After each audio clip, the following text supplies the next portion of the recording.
உடம்புல இருக்கிற கழிவுகளை வெளியேற்றுற சிஸ்டம் எக்ஸ்கிரீட்டரி சிஸ்டம் எல்லாம் உங்களுக்கு தெரியும். உங்களுக்கு நல்லா தெரிஞ்சது யூரினில் கழிவு வெளியில் போகுது, டாய்லெட் ரெஸ்ட் ரூம் போகிறப்போ கழிவு வெளியில் போகுது, மோஷன் போகிறப்போ அண்டு வேர்வை வழியாக வெளியில் போகிறது, இதெல்லாமே தெரிஞ்சிருக்கும். ப்ரீத்திங்கில் வெளியில் போகுதுங்க. நம்ம ப்ரீத் இன் ப்ரீத் அவுட் பண்ணுறோம். ப்ரீத் அவுட் பண்ணுறப்போ நம்ம உடம்புலேருந்து நிறைய கழிவெல்லாம் நம்மளுக்கு வெளியில் போகும், ட்ரைனேஜ் எல்லாம். அதனால் ப்ரீத்திங்கையும் நம்மளோட எக்ஸ்க்ரீஷனுக்கு, நம்மளோட கழிவுகள் வெளியில் போகிறதுக்கு, நம்ம ஸ்கின் ஹெல்த்துக்கு, உடம்பு ஹெல்த்துக்கு, நம்ம லங்ஸோட ஹெல்த்துக்கு, ஓவரால் வெல்பீயிங்க்கு யூஸ் பண்ணலாம். ப்ரீத்திங்கில் லங்ஸை பற்றி சும்மா சின்னதாக சொல்கிறேன் நான். லங்ஸில் வால்யூம்ஸ் இருக்குது. Lung volume, residual volume, tidal volume அப்படிலாம் இருக்குது. லங் வால்யூம்னா லங்கோட மொத்தம் ஏர் எவ்வளோ உள்ளே கெப்பாசிட்டி இருக்குது, இல்லை எவ்வளோ ஹோல்டு பண்ண முடியுது, எவ்வளோ இழுக்கிறாங்க, எவ்வளோ வெளியில் விடுறாங்க, இதெல்லாம் சேர்ந்து வர்றது. லங்குள்ளே இருக்கிற மொத்த வால்யூமுக்கு பேர் லங் வால்யூம். ரெசிடியல் வால்யூம்னா நம்ம இழுக்கிறோம், அதை வெளியில் விடுறப்போ ஒரு 95% காற்று போயிடுதுன்னா 5% உள்ளேயே தங்கிட்டே இருக்குது, கொஞ்சம் கெட்ட காற்றா. அதுதான் ரெசிடியல் வால்யூம். அப்பப்போ அந்த ரெசிடியல் வால்யூம் எல்லாம் நம்ம வெளியில் அனுப்பணும். அந்த மாதிரி இந்த மாதிரி டைடல் வால்யூம் இந்த மாதிரிலாம் இருக்குது. இந்த மாதிரி லங்குள்ள வால்யூம் இருக்கிறப்போ நிறைய ப்ரீத்திங் எக்ஸசைஸ் இருக்குது. நான் ப்ரீத்திங்க்குன்னு நிறைய வீடியோ போடுறேன். இப்போ ஜஸ்ட் அதை பற்றி சொல்லித்தரேன். ப்ரீத்திங்கில் என்னென்ன இருக்குனாங்க, upper costal breathing, middle costal, lower costal breathing, diaphragmatic breathing. Upper காஸ்டல்னால் மேலே மட்டும் இழுக்கிறது, லோவர் காஸ்டல்னால் கொஞ்சம் கீழே வரைக்கும், இங்கே வரைக்கும் இழுக்கிறது, டயஃப்ரமேட்டிக்னால் உள்ளே வரைக்கும் இழுக்கிறது. டயஃப்ரமேட்டிக் ப்ரீத்திங் எல்லாம் நல்ல டீப் ப்ரீத்திங் டெக்னிக்காக இருக்குது. அது ரொம்ப யூஸ்ஃபுல்லாக இருக்குது. இதை தவிர ப்ரீத்திங்கில் என்னென்னா இன்ஸ்பிரேஷன்னா உள்ளே இழுக்கிறது, இல்லை இன்ஹேல், அப்புறம் ஹோல்டிங், அப்புறம் எக்ஸேல் ஆர் எக்ஸ்பிரேஷன். இதில் கொஞ்சம் இப்போ நம்ம சும்மா அனிச்சை செயலாக நம்ம பண்ணிகிட்ருக்கோம். இதே ப்ரீத்திங்கில் கொஞ்சம் கான்சென்ட்ரேட் பண்ணோம்னா நம்மளுக்கு ப்ரீத் எப்போவுமே நல்ல ஒரு வால்யூம்ஸோட நல்லா நம்மளுக்கு எக்ஸ்கிரீஷன் வெளியில் நம்மளோட கெட்டது போகிறதுக்கும் நல்லதெல்லாம் உள்ளே வர்றதுக்கும் நல்லா ஆக்சிஜன் கிடைக்கும், நல்லா இருக்கும். ஸோ கான்சென்ட்ரேட்டிங் ஆன் ப்ரீத்தே ரொம்ப முக்கியம். கான்சென்ட்ரேட்டிங்னா எப்போவுமே சும்மா தானே ப்ரீத் பண்ணுறோம், நம்ம வேறு ஏதோ வேலை பார்க்குறோம், ப்ரீத் ஆட்டோமேட்டிக்காக நடக்குது.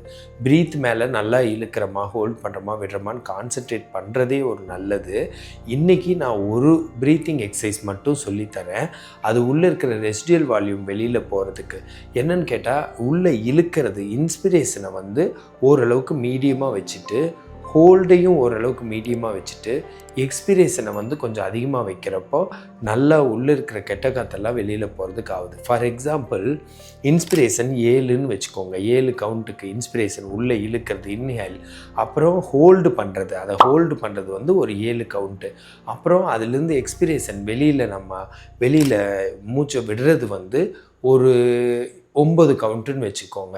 அப்போ 9 கவுண்ட்டுங்கிறப்போ இன்னும் 2 கவுண்ட் சேர்த்து அது வெளியில் போகிறதுனால நம்மளோட ரெசிடியல் வால்யூம் வெளியில் போகும். அதை வேணால் நான் செஞ்சு காட்டுறேன். நான் உள்ளே இழுக்கிறப்போ இப்படி எண்ணிக்கிட்டே வருவாங்க. அப்போ உள்ளே இழுக்கிறப்ப என்ன நடக்குதுன்னா 7 கவுண்ட் வரைக்கும் எண்ணுவேன். உள்ளே வச்சிருக்கிறப்போ ஒரு 7 கவுண்ட்டு, வெளியில் விடுறப்போ 9 கவுண்ட் எண்ணுவேன். ஸோ இது ரெசிடியல் வால்யூம் உள்ளே இருக்கிற கெட்ட காற்றை வெளியேற்றதுக்கு யூஸ்ஃபுல்லாக இருக்குது. இப்போ உள்ளே இன்ஸ்பிரேஷன் உள்ளே இழுக்கிறேன்,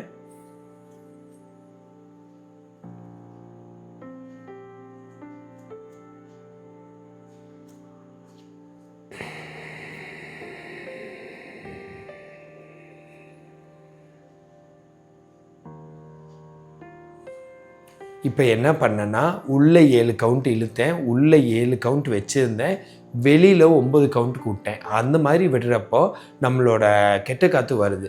நான் இன்னும் ஃபியூச்சரில் வீடியோஸில் லங்கோட கெப்பாசிட்டி அதிகப்படுத்துறதுக்கு ஹோல்டிங்கை அதிகப்படுத்தணும், அந்த எக்ஸசைசஸ்ஸு, அப்புறம் இன்னும் நிறையா நம்மளோட